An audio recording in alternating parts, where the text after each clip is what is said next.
નમસ્કાર, હું છું આપનો ધાર્મિક માતુજી અને અમે ગુજરાતથી આજે દિલ્હીના જંતર મંતર ખાતે જે જેનજીનું આંદોલન છે, જે નીટ પેપર લીક થઈ હતી, એ નીટ પેપર લીકના જે આંદોલનમાં જેનજીઓ ભેગા થયા છે તે સ્થળ પર ઉપસ્થિત છીએ. આજે અમને ગર્વ છે કે અમે ગાંધીજીની લડાઈમાં તો ઉપસ્થિત નહોતા રહી શક્યા, પણ આ જેનજીની લડાઈમાં અમે ઉપસ્થિત રહ્યા છીએ. આજે અમને ગર્વ છે કે ભારતભરનું જેનજી આજે અહીંયા ઉપસ્થિત રહ્યું છે, ભારતભરનું જેનજી અહીંયા ભેગું થયું છે. એક વખત વિડીયોના માધ્યમથી તમને બતાવશું કે ખૂબ મોટી સંખ્યામાં જંતર મંતરની બહાર પણ છે. મીડિયાના માધ્યમથી હું તમને બતાવીશ.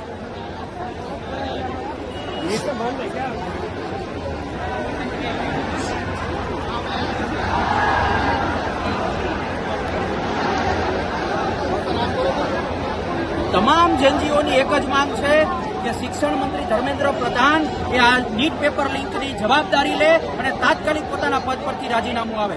પણ દુઃખ સાથે કહેવું પડે છે કે દેશનો સૌથી મોટો વૈજ્ઞાનિક, દેશનો ખૂબ જાણીતો વ્યક્તિત્વ સોનમ વાંગચુકજી જ્યારે ઉપવાસ પર બેઠા હતા, એમની સાથે વાતચીત કરવાની જગ્યાએ સરકાર એમને ઉઠાવીને હોસ્પિટલે લઈ ગઈ છે. ખૂબ દુઃખ છે આ જેનજીઓની અંદર, ખૂબ ગુસ્સો છે આ જેનજીઓની અંદર. છતાં પણ આ દેશનો જેનજી શાંતિપ્રિય રીતે અહીં દિલ્હીની અંદર જંતર મંતરની અંદર આંદોલન કરી રહ્યો છે. હું પોલીસ ભાઈઓને પણ અપીલ કરું છું કે ખૂબ સારી રીતે આમની સાથે વર્તન કરજો. પોલીસ ભાઈઓને પણ વિનંતી છે કે કદાચ આવનારા સમયની અંદર તમારા છોકરા પણ આમનો શિકાર ન બને, એટલા માટે આ દેશભરનો જેનજી ભેગો થયો છે. ત્યારે સમગ્ર દેશવાસીઓને, સમગ્ર દેશના યુવાનોને, સમગ્ર દેશના જેનજીઓને પણ અપીલ છે કે અહીંયા ન આવી શકો તો કાંઈ નહીં, પરંતુ શાંતિપ્રિય રીતે સોશિયલ મીડિયા પર પણ આમનો સપોર્ટ આપતા રહે. જય હિન્દ, જય ભારત.